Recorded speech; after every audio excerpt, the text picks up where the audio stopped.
Halo dan selamat datang kembali di pembahasan mendalam kita. Hari ini kita bakal fokus ke bab 2 dari buku The Warren Buffett Way. Judul babnya Pendidikan Warren Buffett. Ini penting banget. Sumber kita ya dari buku itu sendiri, spesifik bab ini. Tujuan kita apa? Ya kita mau coba bongkar siapa sih orang-orang penting di balik layar. Terus, filosofi apa aja yang membentuk cara pikir investasi Buffett? Gimana dia bisa, bertransformasi gitu ya, dari murid jadi maestro investasi yang kita kenal sekarang. Ini bukan cuma soal cap investor nilai aja. Yang perlu Anda ingat, Buffett itu nggak ujuk-ujuk pinter. Dia belajar. Dia nyerap ilmu dan yang paling penting dia menyatukan ajaran dari guru-guru spesifik. Kita juga nanti bakal singgung sedikit soal pendekatan puntung cerutu itu. Dan gimana dia akhirnya bisa melampaui itu. Persis. Proses belajarnya Buffett ini ya soal evolusi gitu. Dia nggak nemu satu rumus terus udah, selesai. Nggak gitu. Dia itu terus-menerus nyerap ide baru, dicoba, dites, terus digabungkan sama ide-ide lain dari orang-orang hebat di sekitarnya. Jadinya ya, filosofi yang unik punya dia sendiri. Oke. Mari kita coba bedah nih proses evolusinya. Fondasi pemikiran Buffett kan banyak dipengaruhi sama 3 tokoh utama ya. Kita mulai dari akarnya dulu deh. Sang guru besar, Benjamin Graham. Betul, Benjamin Graham. Wah, ini tokoh legendaris, sering banget disebut bapak analisis keuangan. Buku-bukunya kayak Security Analysis, ini nulisnya bareng David Dodd sama The Intelligent Investor, itu udah kayak kitab suci lah buat banyak investor. Nah, yang penting dipahami nih, pemikiran Graham itu sangat dibentuk sama trauma depresi besar tahun 1929. Jadi nggak heran ya, akibatnya, dia bikin pendekatan investasi yang sangat konservatif, penekanannya luar biasa di perlindungan modal pokok. Keamanan itu nomor 1 buat dia. Dari Graham ini kan ada konsep-konsep dasar yang diadopsi banget sama Buffett. Salah satunya, bedain antara operasi investasi sama spekulasi. Investasi, kata Graham, perlu 3 hal. Analisis yang cermat, terus ada jaminan keamanan modal, sama potensi hasil yang memuaskan. Kalau nggak ada itu, ya berarti Anda spekulasi. Nah, terus ada konsep yang ikonik banget, margin of safety atau batas keamanan. Bisa dijelasin lagi nggak intinya apa? Intinya sih sederhana ya, tapi kuat banget. Beli aset itu harganya harus jauh di bawah nilai intrinsiknya. Kenapa? Ya buat jaga-jaga aja. Jadi ada bantalan gitu. Kalau analisis kita keliru, atau kalau tiba-tiba kondisi pasar jadi jelek. Analoginya kayak bangun jembatan yang dirancang buat nahan beban 15 ton, tapi kita cuma izinin truk 10 ton yang lewat. Nah, margin itu keamanannya. Cara Graham ngitung nilai intrinsik ini, wah sangat kuantitatif, berbasis data banget. Gimana presisnya dia ngukurnya? Kan harus ada angkanya ya. Iya, dia lihat fakta yang bisa diukur. Aset perusahaan, pendapatannya berapa, rekam jejak dividennya gimana, terus prospek masa depan yang ya bisa diestimasi secara rasional lah. Fokus utamanya itu ada di apa yang dia sebut kekuatan pendapatan masa depan. Cara ngitungnya ya kira-kira laba masa depannya berapa, terus dikali sama faktor kapitalisasi. Faktor ini sendiri nentuinnya dari stabilitas laba perusahaan, neracanya kuat apa enggak, kebijakan dividennya, kesehatan finansialnya secara umum. Sangat matematis pokoknya. Lalu, metode praktisnya gimana tuh buat nyari saham yang cocok sama kriterianya? Beli saham yang harganya di bawah 2/3 dari nilai aset lancar bersihnya. Jadi kas dan setara kas dikurangi total utang. Ini kayak beli bisnis yang harganya kurang dari nilai likuidasi aset lancarnya doang. Aset tetap sama potensi laba masa depan nggak dihitung. Aman banget kan? Tapi ya gitu, saham kayak gini susah banget nyarinya, langka. Strategi lain, dia cari perusahaan yang lagi nggak populer, harganya anjlok, rasio PE-nya rendah, tapi neracanya masih oke, masih kuat. Graham percaya pasar itu sering salah nilai harga saham, ya karena emosi kan, ketakutan, keserakahan. Dia manfaatin fenomena statistik reversion to the mean, jadi kecenderungan harga itu bakal balik lagi ke nilai wajarnya lama-lama. Tapi pendekatan yang kuantitatif banget kayak gini pasti ada kelemahannya juga kan? Kayaknya banyak aspek penting bisnis yang jadi kelewat gitu. Tentu saja, iya. Keterbatasan utama Graham yaitu fokusnya hampir sepenuhnya ke angka.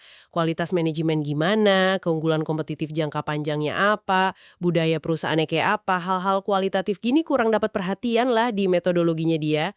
Tapi jangan salah ya, warisan terpenting Graham buat Buffett tuh bukan metode spesifik nyari saham murah. Tapi prinsip dasar margin of safety. Buffett sendiri sering banget bilang kalau 3 kata itu, margin of safety, itu pilar utama filosofi investasinya dia. Oke. Jadi Graham ini kasih fondasi keamanan, terus muncullah Philip Fisher yang bawa perspektif beda nih.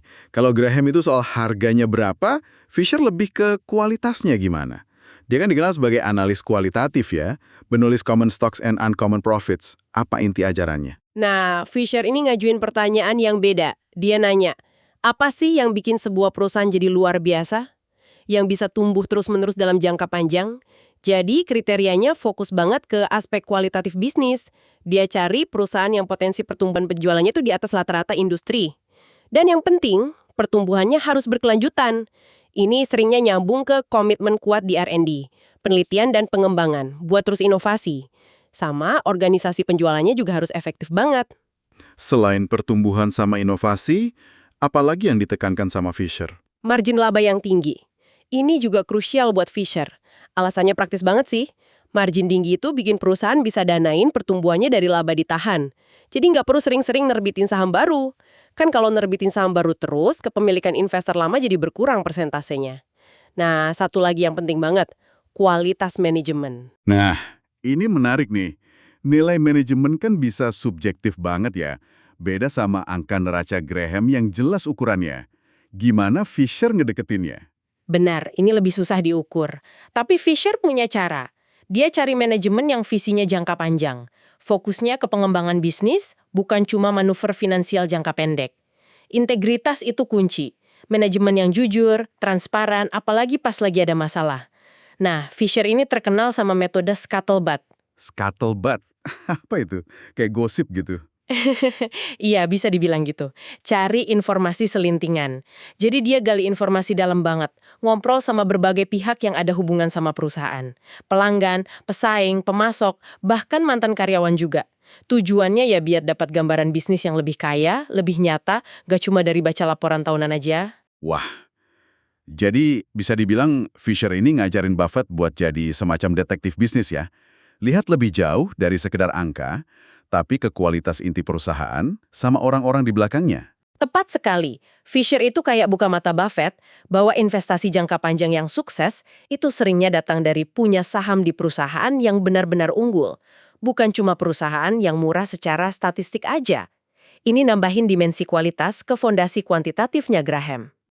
Oke, setelah Graham dan Fisher, ada sosok ketiga nih, yang perannya krusial banget, terutama dalam menyatukan dan ngembangin pemikiran Buffett. Charlie Munger.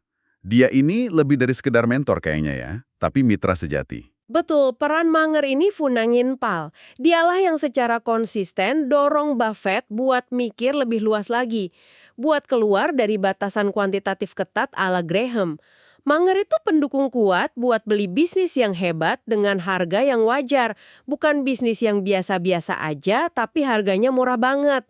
Titik baliknya yang sering disebut-sebut itu pas akuisisi See's Candies tahun 1972. Apa yang spesial dari kasus See's Candies itu kok jadi titik balik? Mereka beli itu harganya sekitar 3 kali nilai buku perusahaan. Nah, buat pengikut Graham murni, ini mungkin kelihatan mahal banget. Tapi Munger berhasil yakinin Buffett kalau See's itu punya keunggulan kompetitif yang kuat.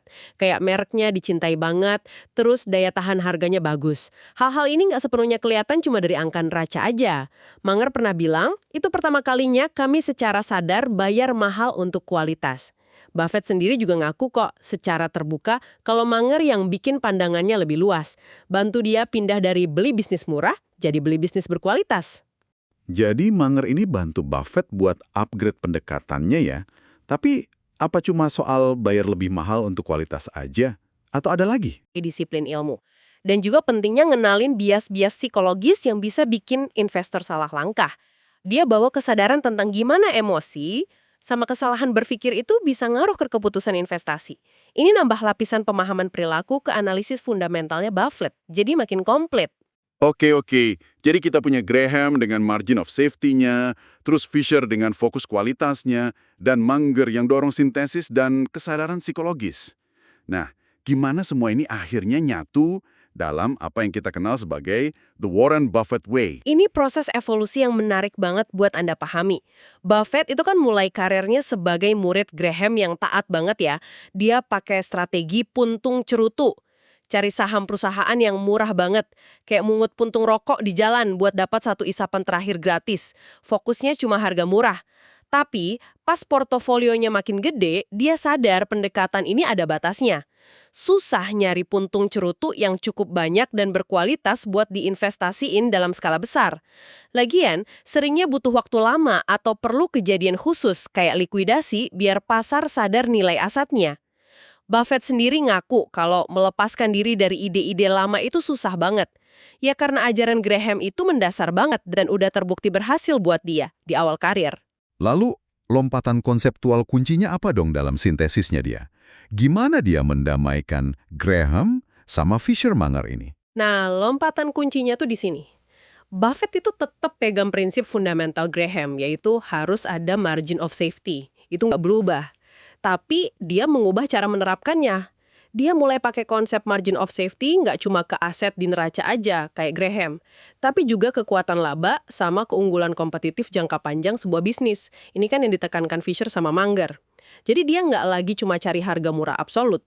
Dia cari nilai jangka panjang yang superior dibanding harga yang dia bayar.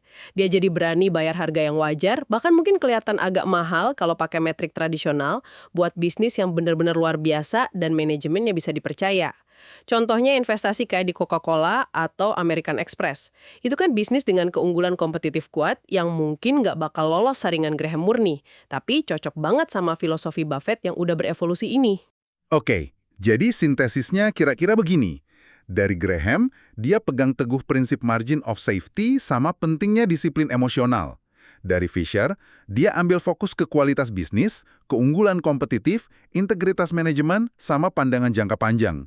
Dan dari Munger, dia dapat keberanian buat bayar harga yang pantas untuk bisnis hebat, plus kesadaran soal jebakan psikologis. Gitu ya intinya? Filsuf Descartes pernah bilang, ya kurang lebih, punya pikiran yang baik itu nggak cukup. Yang utama itu menggunakannya dengan baik. Banyak orang bisa aja belajar teori Graham, Fisher, atau Munger. Yang bikin Buffett beda itu, kemampuannya buat mensintesis ajaran-ajaran ini, terus menerapkannya secara konsisten, disiplin, dan rasional di dunia nyata. Padahal dunia nyata kan penuh gejolak dan ketidakpastian ya. Nah, sintesis itulah wujud nyata kecerdasannya dalam praktek. Sangat memberdayakan ya. Kesuksesan investasi itu bukan bakat misterius yang cuma dipunya segelintir orang aja. Ini tuh sebuah proses. Proses belajar, adaptasi, dan ngerakit toolkit mental Anda sendiri. Artinya apa? Artinya, Anda pun bisa belajar dari berbagai sumber, nyaring ide-ide bagus, terus ngembangin pendekatan yang cocok sama tujuan dan temperamen Anda sendiri. Itu poin yang penting banget. Kalau dirangkum, nih, pelajaran kunci dari perjalanan pendidikan Buffett ini adalah, pertama, pendekatannya itu campuran cerdas, bukan satu dogma aja. Kedua, pentingnya punya jangkar intelektual, yaitu margin of safety ala Graham. Ketiga, nilai yang tak ternilai dari memahami kualitas bisnis dan integritas manajemennya, seperti yang diajarin Fisher. Keempat, wawasan krusial dari Munger bahwa bisnis yang benar-benar hebat itu seringkali layak dibayar mahal.